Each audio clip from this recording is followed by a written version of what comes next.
You are listening to episode 1, Diagnosed with Lupus.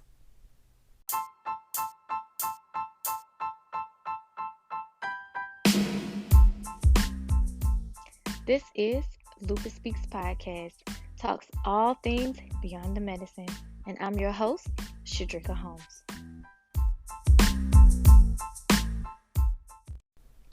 Good day, warriors and friends. It is 4:15 in the morning. I am with you with a previously recorded episode between my sister and myself. This is an interview where she has asked me questions about my lupus diagnosis story, and it gives you some of my experiences with lupus. Hopefully this interview will give you some information and a background of who I am and where I came from. You know, pretty much what makes me credible to tell you guys about lupus and my story. So without further ado, let's get right on into the interview.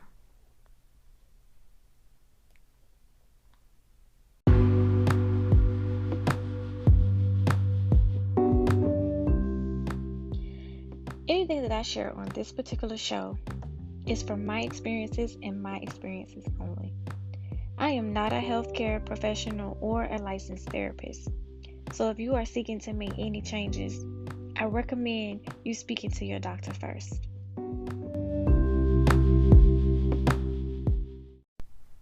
Hello, my name is Shamika. I am here as your hostess for today. I'm here interviewing Shedrica about lupus and her journey towards redemption. I like that word, redemption. Okay. So, starting with the first question, tell us about the day when you were diagnosed. The day that I was diagnosed. Okay. It was out of town, away from home. I was actually living in Macon, Georgia at the time. I was not alone. I actually went with my boyfriend's mother. This was back in 2008. Actually, October the 15th, 2008 was the date that I received the diagnosis. I went in just to describe a little bit about my symptoms, which were, hair loss, weight loss, loss of appetite, sensitivity to light, sound. My skin was like really itchy, had a little bit of abrasions on there, but not too bad. But it was just this irritable. I was always tired. Oh my God, I was always tired. And I guess it was severe enough for them to even, now that I think about it, like, I wouldn't even know how they would have known to test for lupus, because those symptoms sound like so many things. Mm-hmm. But they did. They drew the blood work and it came back a couple hours later. I sat there, and I remember his mom going, "Oh my God." And I'm like, what is lupus? Like, I had no idea. But she did, and she was just so sad. She was in tears, and I didn't get it. Mm-hmm. I was only 20, so I didn't get how severe it was going to be. Okay. What was the hardest battle that you had to overcome pertaining to lupus?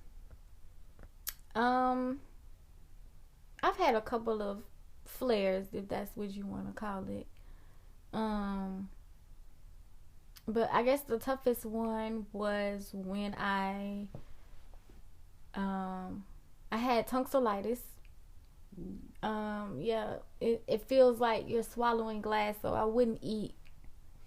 And I went from 125 pounds to 80 pounds. And I was wheelchair bound, so I lost my ability to walk, like, period. I couldn't walk. Mm-hmm. I couldn't speak. I I literally couldn't say nothing. I don't know if you remember. Yeah, I do. Vaguely. Trying to talk to you, and then I literally couldn't say anything. I think, just being conformed to a child again, I think was my toughest battle. Having my mom or mommy to take care of me, just like feeding me baby food and being in diapers as a grown adult 20-year-old woman, like, sounds devastating.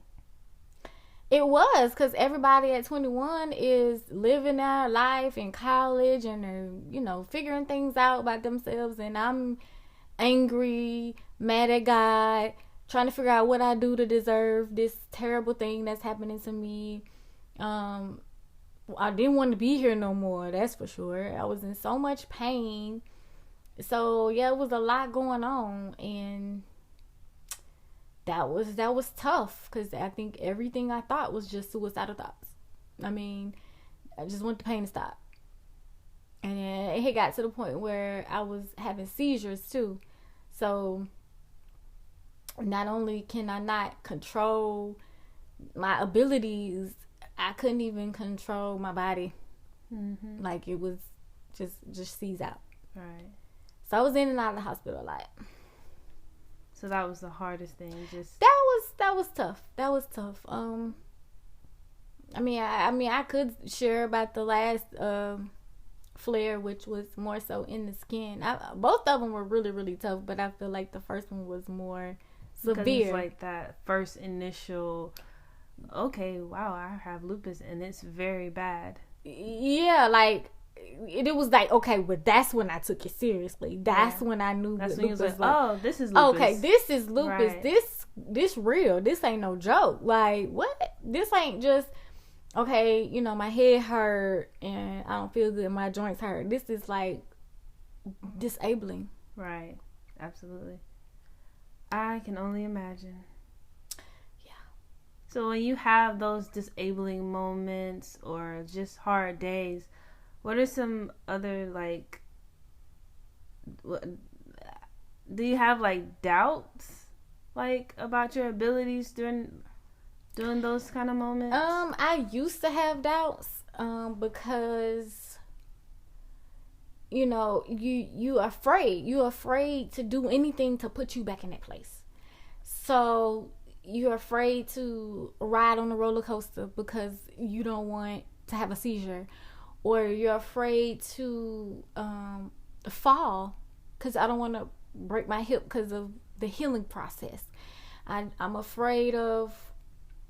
I'm not saying I'm afraid of these things now, because I just feel like if it happened, then it happened. But I'm going to live. Mm-hmm. I'm not going to continue to be afraid of everything and put myself in this box. Like, even in the sun. Oh, I can't be out in the sun or I'm going to burn up. Yeah, you will burn up if you don't put nothing on your skin. Mm-hmm. But you can go outside. You could have some sun exposure if you don't go in the peak of the day. You know what I'm saying? But you got to educate yourself in order to know that you actually have to experience that. That last flare that I was talking about with the skin, that came from experience, because I had been in remission for like 3 years. I had a whole child and everything, and went into that Aquatica in Florida. Mm-hmm. I was in the sun too long, girl. Came back with hives. Yeah. And so that lasted 6 months. So from it was a long time. I feel like June. When did we go? June 2016, all the way to like. Was it 2 weeks? No, girl, it was like 6 months. I don't that where I broke out in hives, because it was this thing where I was taking medicine to keep the hives down, but it would still come up every single day. Right. Yeah, and I was taking everything: prednisone, Benadryl, Zyrtec, Allegra, dermatologist, rheumatologist. Yeah, I do remember that. It was crazy. Yeah. So, like, when you have, like, limited, like, situations, how do you, like, overcome that? Like, with a positive mindset, or? Well, it's hard to say how I overcome them because every situation has been different. I think the first situation where I was literally disabled, I feel like it was other people believing in me and wanting me to be here, that made me fight a little bit harder. Prayers, so it changed the way I thought about being here, having a little bit more hope. So that removes the limits a little bit because, I'm like, you know what? I could do this. This sucks, but I could do this. So I think that's some of the ways that I kind of go through the process of looking inward and figuring out why. Yeah. So when you have lupus flare-ups, what do you recommend in order to subdue them? I think that I recommend doing a total makeover. And I'm not saying like makeover like put on some makeup. I mean like a mind, body, spirit do-over. Like a cleanse. Like a cleanse. Like your body to me is saying something's wrong, pay attention to me.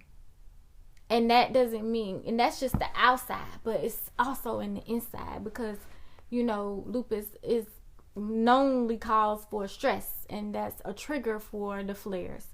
So if you are in a stressful environment or something like that, then you will go out into a flare. So maybe you need to focus on your environment, or maybe it's the foods that you eat, or the spirit. What do you consume? How do you nourish your body? How do you nourish your spirit?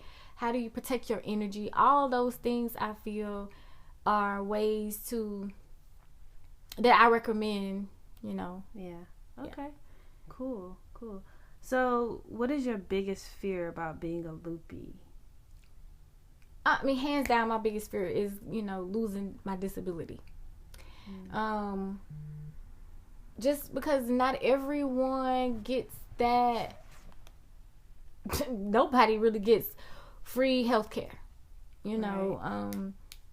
A check coming in the mail, anything like that. I mean, that. And it's disabling. It's a blessing and it's a curse. It is a blessing for, oh my God, it's a blessing when you literally can't work because you're going to work and make yourself sick. Like, it's a blessing. And just all the other things that come from it, you don't have to struggle to get this medication. For me, I only have to pay $1.20 for it. Right. But then it's that curse of like, you only on this set amount of income. You cannot make more. You can't move and progress in a way where you see yourself living because in the last 3 years, I have been removing these limiting beliefs about myself and lupus and shifting my mindset to be able to understand that lupus does not matter. That it's secondary and that I can have the life that I want. So that fear of losing my benefits needs to be removed in order for me to be fruitful. Right. Yeah. Okay. So this is going to be my last question. Okay. What are some ways that people don't have lupus can help someone that they love or know that has lupus? The most beneficial way is to be present, and because nobody can understand what you actually going through, as far as pain and what your thoughts are and just how you feeling. I think it's being patient with the person and helping them find resources and tools that they can use in order to heal thyself. And just being present, like when a person has to go. A lot of the times I've had to go to the doctor by myself. And then the person says, oh, well, what the doctor say? I really don't remember. I don't know.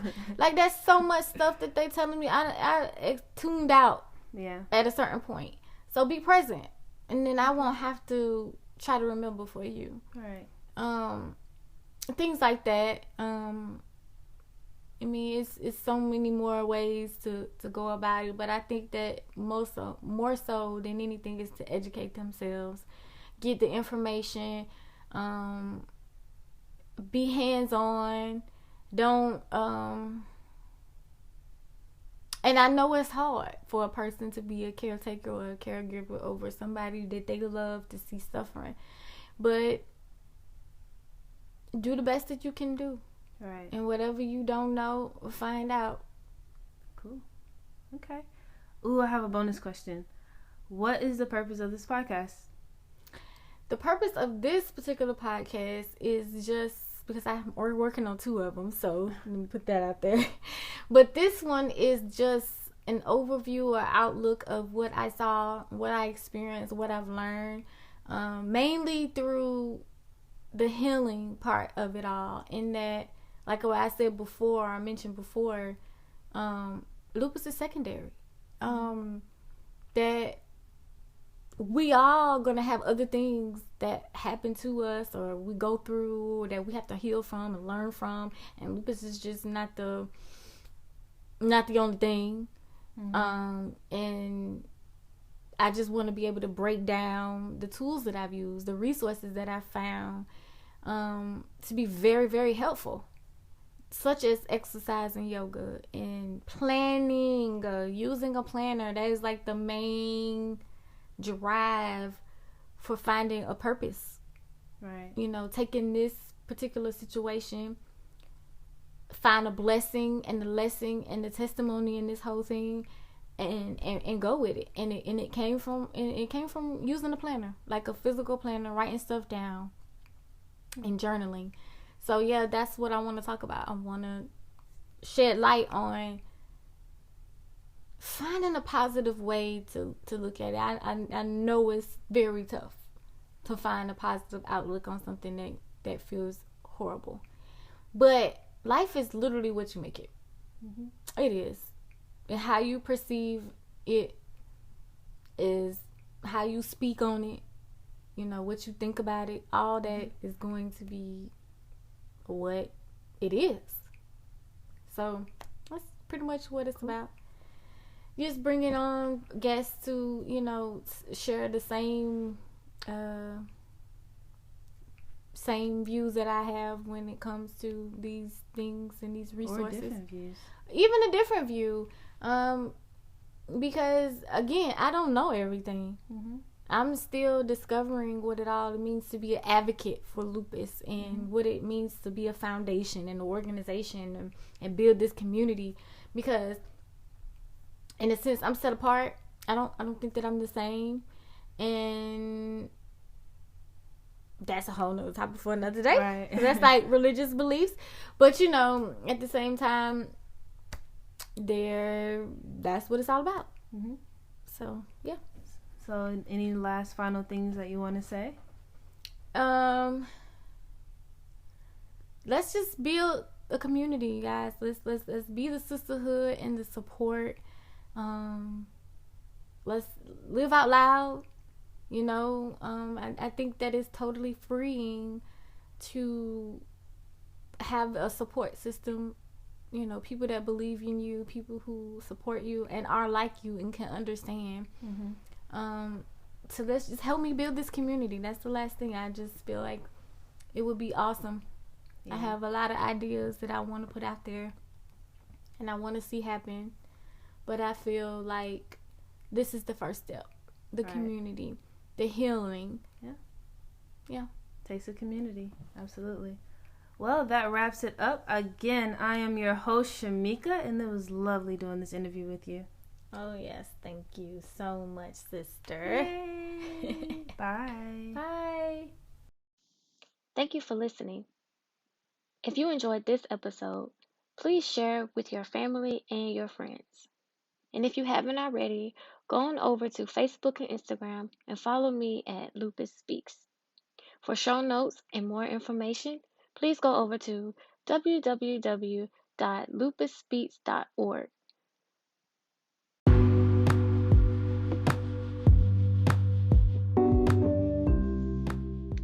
Remember, warriors, you do not have to fight this fight alone. I am with you and I understand. Until next time, peace and be intentional.